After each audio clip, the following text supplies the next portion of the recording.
ஆகாஷவாணி.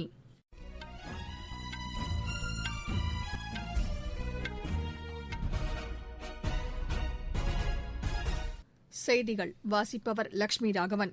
தலைப்புச் செய்திகள்: ஏழை மக்கள் பயன்பெறும் வகையில் அதிநவீன தொழில்நுட்பங்களுடன் கூடிய வீட்டு வசதி திட்டங்களுக்கு பிரதமர் திரு நரேந்திர மோடி இன்று அடிக்கல் நாட்டினார். கோவிட்-19 தடுப்பூசிக்கான ஒத்திகை நாடு முழுவதும் நாளை நடைபெறவுள்ளது. நாடு முழுவதும் கோவிட்-19 பாதிப்பிலிருந்து குணமடைவோரின் எண்ணிக்கை தொடர்ந்து அதிகரித்து வருவதாக மத்திய சுகாதாரத்துறை கூறியுள்ளது. ஜிஎஸ்டி அமலாக்கத்திற்குப் பின் இதுவரை இல்லாத அளவில் அதிகபட்சமாக வரி வசூல் கிடைத்துள்ளதாக நிதியமைச்சகம் கூறியுள்ளது. நாட்டின் வடகிழக்கு மாநிலங்களில் கடும் குளிர் நிலவி வருவதன் காரணமாக மக்களின் இயல்பு வாழ்க்கை பாதிக்கப்பட்டுள்ளது. இனி விரிவான செய்திகள். நகர்ப்புறங்களில் உள்ள குடிசைவாழ் மக்களுக்கு பயனளிக்கும் அதிநவீன தொழில்நுட்பத்துடன் கூடிய வீட்டு வசதி திட்டங்களுக்கு பிரதமர் திரு நரேந்திர மோடி காணொலி காட்சி மூலம் இன்று அடிக்கல் நாட்டினார். இந்நிகழ்ச்சியில் பேசிய பிரதமர் திரு நரேந்திர மோடி, இந்த புத்தாண்டில் புதிய வேகத்துடன் வாய்ப்புகளை பயன்படுத்திக் கொள்ளும் ஆண்டாக அமையும் என்று தாம் நம்புவதாக கூறினார். முந்தைய அரசுகள் வீட்டு வசதி திட்டங்களுக்கு போதிய முக்கியத்துவம் அளிக்க தவறிவிட்டதாக பிரதமர் குற்றம் சாட்டினார். நாட்டின் வளர்ச்சிக்கு தேவையான திட்டங்களை செயல்படுத்துவதே தமது அரசின் நோக்கம் என்றும் அவர் குறிப்பிட்டார். தமிழகம் உட்பட 6 மாநிலங்களில் இத்திட்டம் செயல்படுத்தப்பட உள்ளது.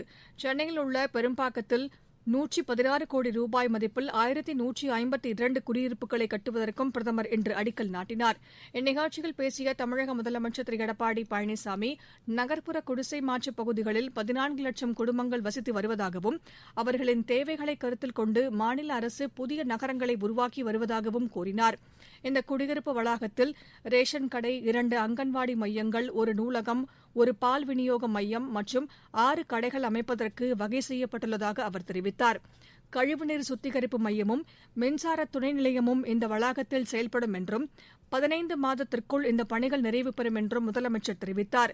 கோவிட்-19 பாதிப்பிற்கு பிறகு கட்டுமான செலவுகள் அதிகரித்திருப்பதன் காரணமாக குடியிருப்பு ஒன்றுக்கு 70,000 ரூபாய் கூடுதலாக நிதி ஒதுக்கீடு செய்யப்பட்டுள்ளதாக அவர் கூறினார்.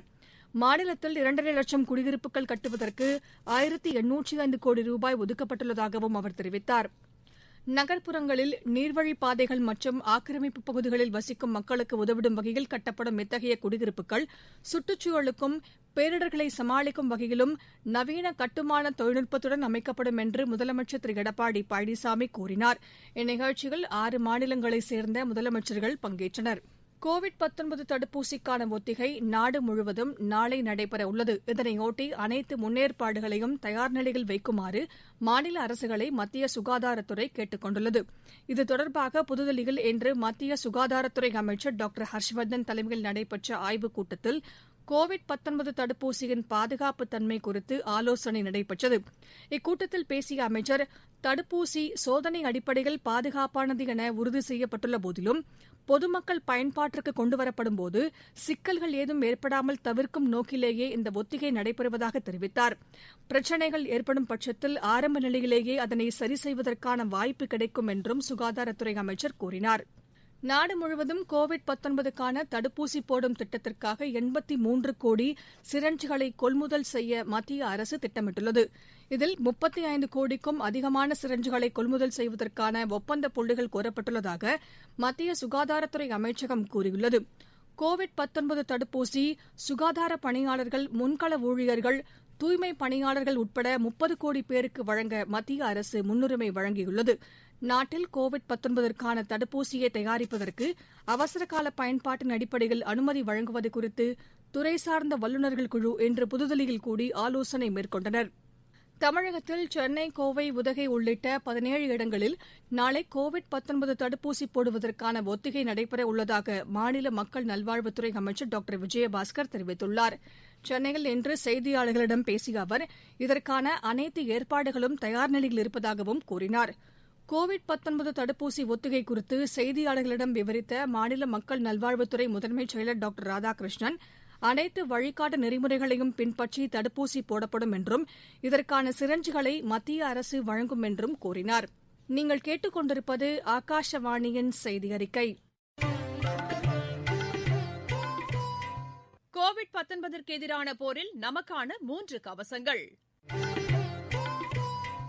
முகக்கவசம் அணிவோம், தனிநபர் இடைவெளியை கடைபிடிப்போம், கை மற்றும் முக சுத்தம் பராமரிப்போம்.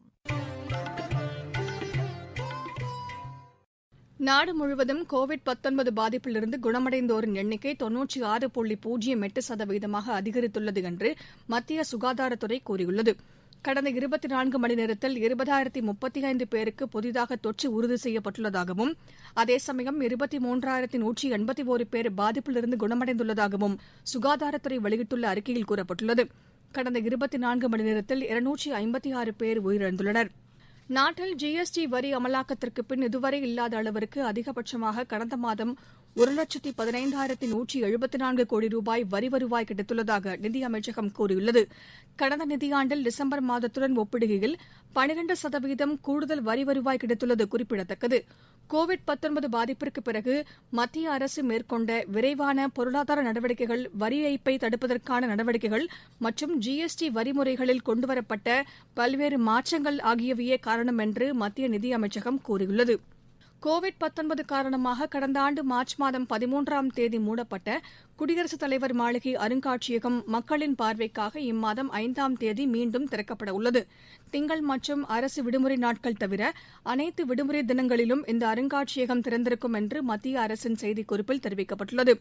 பார்வையாளர்கள் இணையதளத்தில் மூலம் பதிவு செய்ய ஏற்பாடு செய்யப்பட்டுள்ளதாகவும் பதிவு கட்டணமாக நபர் ஒருவருக்கு 50 ரூபாய் வசூலிக்கப்படும் என்றும் அதில் கூறப்பட்டுள்ளது.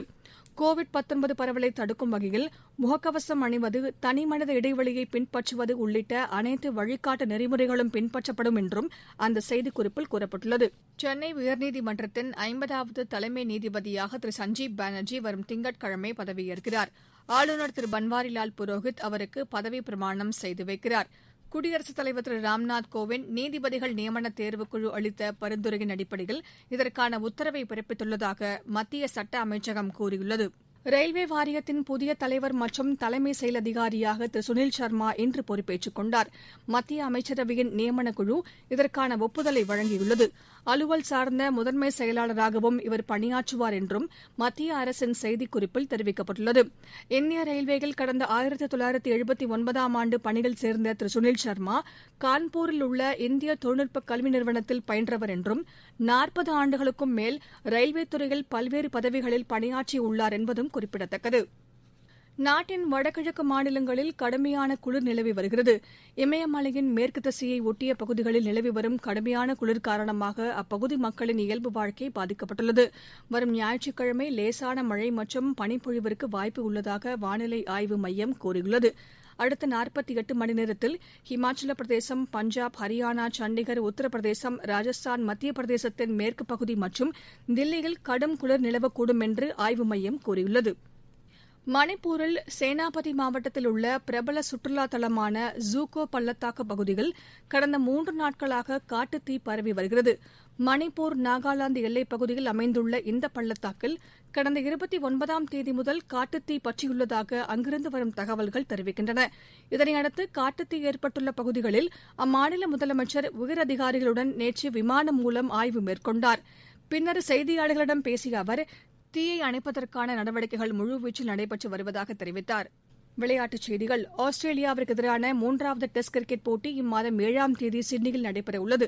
காயம் காரணமாக உமேஷ் யாதவ் அணியிலிருந்து வெளியேறியதை அடுத்து தமிழகத்தைச் சேர்ந்த நடராஜன் அணியில் சேர்க்கப்பட்டுள்ளார். ஐஎஸ்எல் கால்பந்து போட்டியில் நாளை நடைபெறவுள்ள ஆட்டத்தில் மும்பை அணி கேரள அணியை எதிர்கொள்கிறது. கோவாவில் நடைபெறவுள்ள இப்போட்டி இரவு 7:30 மணிக்கு தொடங்குகிறது. மீண்டும் தலைப்புச் செய்திகள். ஏழை மக்கள் பயன்பெறும் வகையில் அதிநவீன தொழில்நுட்பங்களுடன் கூடிய வீட்டு வசதி திட்டங்களுக்கு பிரதமர் திரு நரேந்திர மோடி இன்று அடிக்கல் நாட்டினார். கோவிட் தடுப்பூசிக்கான ஒத்திகை நாடு முழுவதும் நாளை நடைபெறவுள்ளது. நாடு முழுவதும் கோவிட் பாதிப்பிலிருந்து குணமடைவோரின் எண்ணிக்கை தொடர்ந்து அதிகரித்து வருவதாக மத்திய சுகாதாரத்துறை கூறியுள்ளது. ஜிஎஸ்டி அமலாக்கத்திற்கு பின் இதுவரை இல்லாத அளவில் அதிகபட்சமாக வரி வசூல் கிடைத்துள்ளதாக நிதியமைச்சகம் கூறியுள்ளது. நாட்டின் வடகிழக்கு மாநிலங்களில் கடும் குளிர் நிலவி வருவதன் காரணமாக மக்களின் இயல்பு வாழ்க்கை பாதிக்கப்பட்டுள்ளது. இத்துடன் இந்த செய்தி அறிக்கை நிறைவு பெற்றது. எமது செய்திகளை உடனுக்குடன் அறிந்து கொள்ள AIR News_Chennai என்ற ட்விட்டர் பக்கத்திலும், செய்தி தொகுப்புகளை all India radio news Chennai என்ற யூடியூப் சேனலிலும் கேட்கலாம்.